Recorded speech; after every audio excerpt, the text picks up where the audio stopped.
شاندار ٹریک فراہم کرتا ہے وہ نیک بیوی کا ہونا ہے۔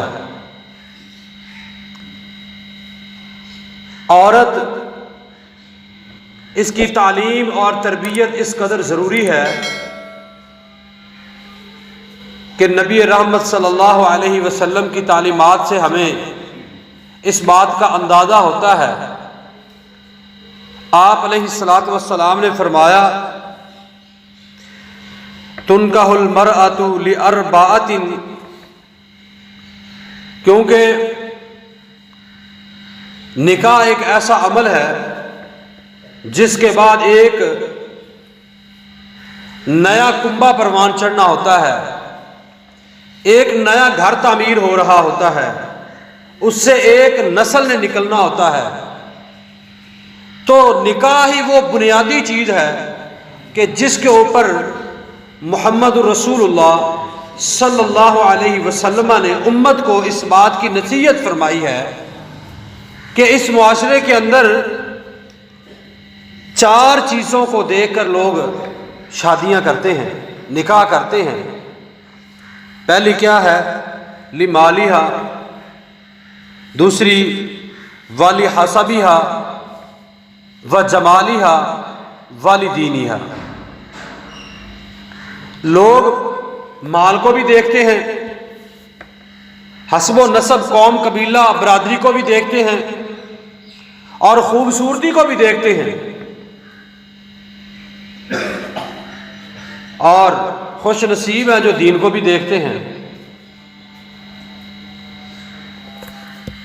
دین اسلام سے پہلے یا نبی رحمت صلی اللہ علیہ وسلم کے مبعوث ہونے کے بعد یہودیوں کے اندر جو نکاح کا معیار تھا، شادی کا جو معیار تھا، وہ دولت تھی کہ جو ہم بہو گھر میں لے کے آئیں وہ کتنی مالدار ہونی چاہیے، وہ کتنی مالدار ہو، اور ان کا یہ معیار تھا کہ سب سے زیادہ مالدار جو عورت ہے اس کے ساتھ شادی کی جائے، اور اس کے اوپر فخر ہوتا تھا۔ اور عیسائی خوبصورتی کو ترجیح دیتے تھے کہ ہم جو بہو لے کے آئے وہ اتنی خوبصورت ہو، اس کے اوپر فخر کرتے تھے۔ اور وہ مشرکین مکہ وہ قبائل کو ترجیح دیتے تھے، اپنے قبیلے، کنبے، برادری کو ترجیح دیتے تھے۔ نبی رحمت صلی اللہ علیہ وسلم نے فرمایا فاظفر بذات الدین، ٹھیک ہے اگر تمہیں کوئی مالدار ملے آپ انکار نہ کرو، اچھے قبیلے خاندان کی ملے انکار نہ کرو، خوبصورت ملے انکار نہ کرو، لیکن لوگوں یاد رکھو فاظفر بذات الدین، دین کو دیکھنا بہت ضروری ہے، دیندار عورت کو دیکھنا بہت ضروری ہے۔ اگر وہ مالدار نہیں ہے، اگر اچھے خاندان کی نہیں ہے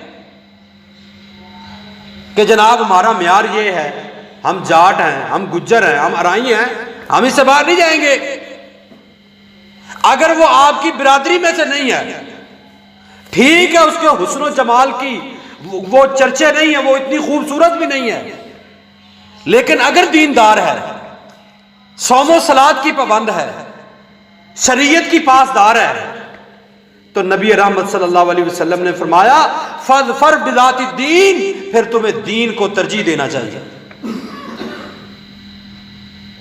اللہ اکبر۔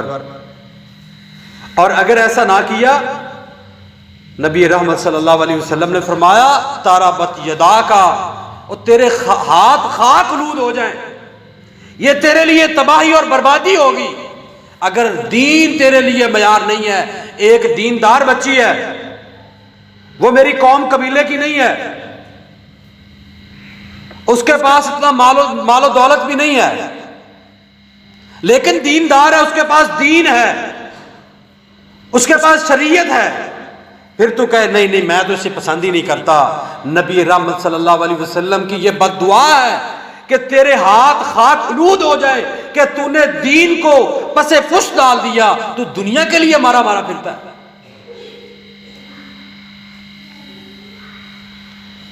اللہ اکبر. ہم دنیا کے لیے بہت کچھ کرتے ہیں اور اس بزنس کی طرف جاتے ہیں، اس پارٹنر کا چناؤ کرتے ہیں جو دنیا داری میں ہمیں بہت اوپر تک لے کے جائے، جس کی وجہ سے ہم ترقی کر سکیں.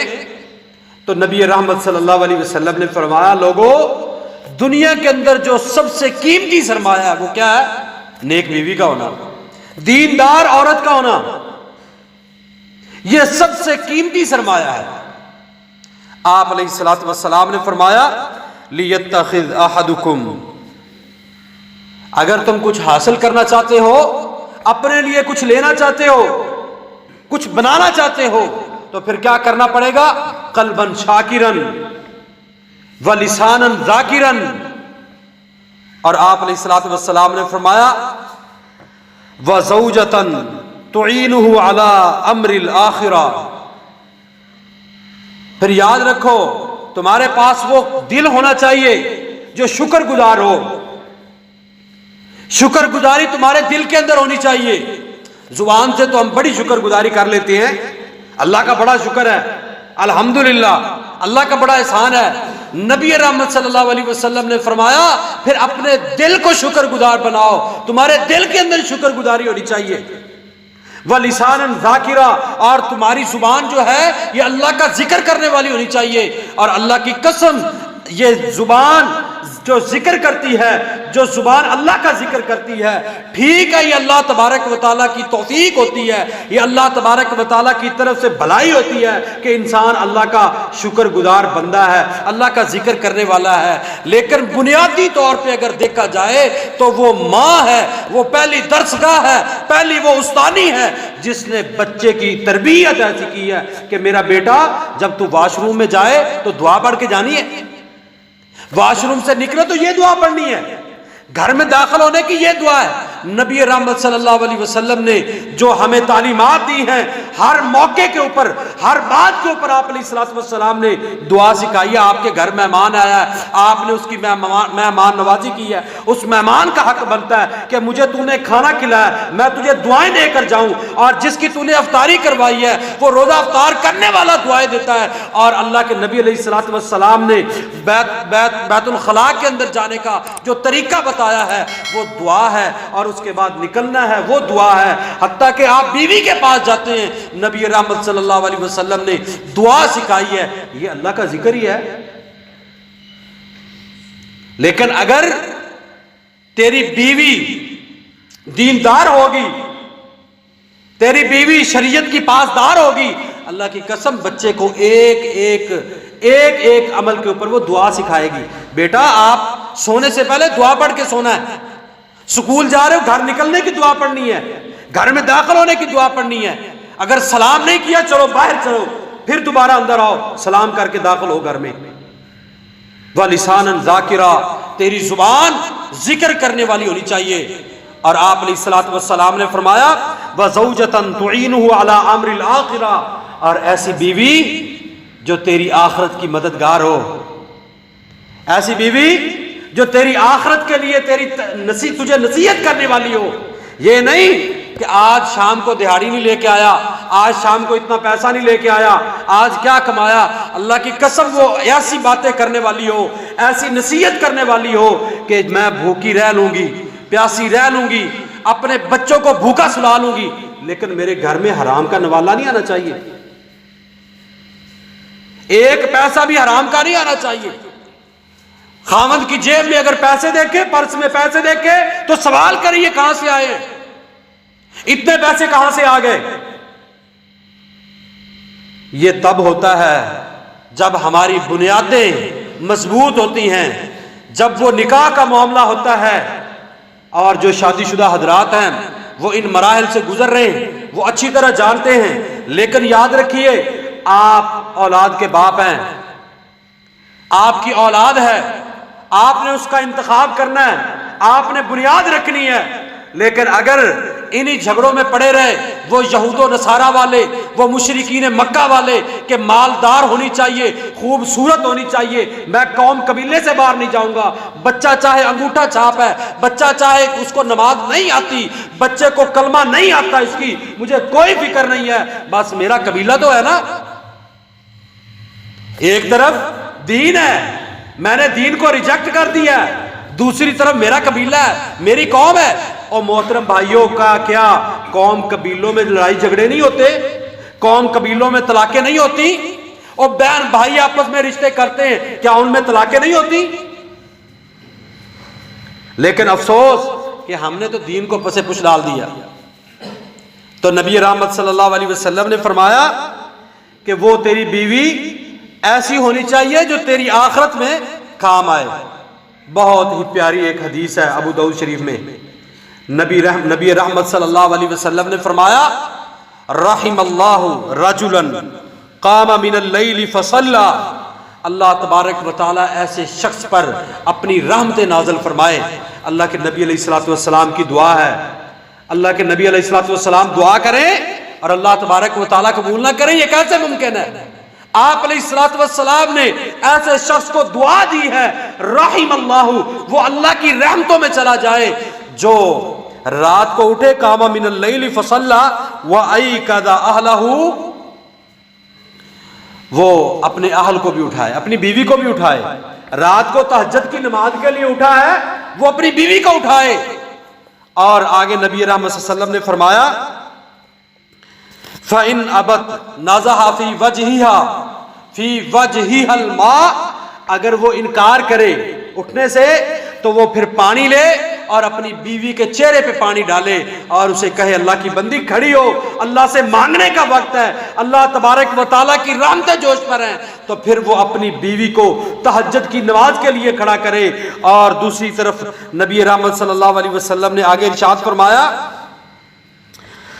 اللہ اکبر وَرَحِمَ اللَّهُ مَرْأَةً قَامَتْ مِنَ اللَّيْلِ وَأَيْقَظَتْ زَوْجَهَا فَإِنْ أَبَى نَزَحَتْ فِي وَجْهِهَا الْمَاءَ، دوسری طرف وہ عورت ہے، وہ رات کو اٹھتی ہے، خامند سویا ہوا ہے، وہ اپنے خامند کو اٹھاتی ہے کہ اٹھی اللہ کے بندے، دنیا کے تمام تر معاملات میں اپنے فیوچر پلاننگ کے اندر، اپنے بچوں کے مستقبل کے لیے، اپنی دنیا بہتر بنانے کے لیے تو ہم اکٹھے ہوتے ہیں، لیکن آج اللہ کے سامنے کھڑے ہونا ہے، اپنی آخرت بہتر کرنی ہے، میں کیسے اکیلی نماز پڑھوں؟